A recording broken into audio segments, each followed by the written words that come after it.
So one final question, and Rob, we'll start with you. What does the future hold for companies that ignore this culture revolution taking place in corporate America? Yeah, well, the first thing is I'm amazed at how many still do. And I guess that's part of the reason we're having the conversation we're having today, because still more companies than not are ignoring it. And they're losing in the talent wars. I don't really like that terminology, but they're losing. And what they're going to face is they're going to continue to struggle to retain people and attract people. I've gone to so many organizations that want to know what's the recruiting secret. The recruiting secret is retention. Don't have to recruit again, right? That's really the secret, right? Because when you do that, in the companies that don't get this right, they limit their capacity. They limit their output ability, right? Just as we said before, we can maximize human capital. Conversely, we're limiting that, right?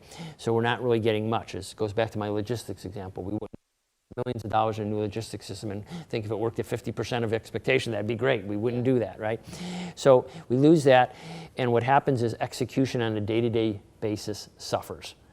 But it suffers in small little ways that you don't really see it every day, but it happens every day.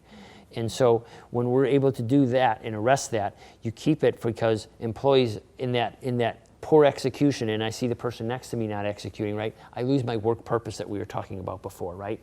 Now I become what you were talking about before. I'm here, but I'm not really here, right? And so I haven't quit, but I've quit, right? The quiet quitting that we've all heard about. And there's no, again, I hit on this a lot, there's no ownership in the business. It's all what happens to me. If the business has a good year, great, I'll take the bonus. But if it doesn't, I'm not invested in it emotionally at all. Reverse those, have ownership in the business, right? You get back the work purpose, you maximize human capital, you retain your talent, you have that institutional knowledge, right? As business dictates, and it always will dictate, you pivot somewhere, right? You're gonna have the people ready to pivot with you, right? You'll have an agile business that sets you up for sustainability, for long-term success. And to me, from my opinion, that's what it's all about. It is shocking to me that we still ignore this. It's probably maybe, I can't imagine a company who can't honestly say they have a healthy culture, think of something that's more important to do in their business. There's not an IT program, there's not a new accounting system, there's not a new logistics thing, there's nothing more important than getting their culture right, because as we said before, it's an enabler. It's an enabler and it's a conduit to make all the different functional areas work well together. They're all in lockstep, and when you get that all working in the same direction, the output is powerful, right? You get to a level of success that you couldn't even dream about.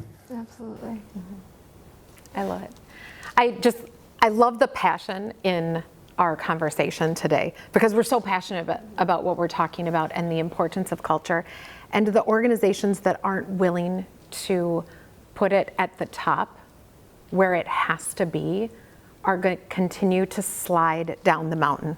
Right? Some will slide faster, and they're the ones that ultimately end up going out of business. Because if there's good competition, good healthy competition that has a culture in place that people want to go to, they will. Right? They're going to leave. You know, in my experience, in my career, I've worked for some of the organizations with very unhealthy cultures. And what's interesting is a lot of them paid me very well to be in that culture. The pay was very good. But I would go home at night feeling bad about, honestly, working, I was in human resources, so I would recruit people to the organization and I'd be like, they have no idea how horrible this place is actually to work, and they're gonna figure it out. And I was feeling guilty at night sitting in that going, you know, we'll move the needle some, but the reality is if it's not owned by everybody in the organization, the culture experience, we will never get to where we could have gone as an organization, because you're going to be met with a bunch of C-level people, right? And by C-level, I mean like not your A's, not your top performers, but the people who get C's and are okay with that, because they're willing to stay in that type of an environment. But I wasn't willing to stay in that type of environment. Instead, I was willing to learn from it and go, not the culture I want to be in, not where I want to spend my time, talent, and treasure. So there's got to be a better place where I can go and invest my time, my talent, and treasure, where I'm going to feel rewarded and the organization's going to be rewarded. Be mindful of who actually you're retaining, right? what population of your employee that you're actually retaining, right? Because it might not be the population that you want to retain, right? Absolutely. But what are you doing about it proactively to make sure that you are retaining the right and you're attracting the talent that'll complement that? So.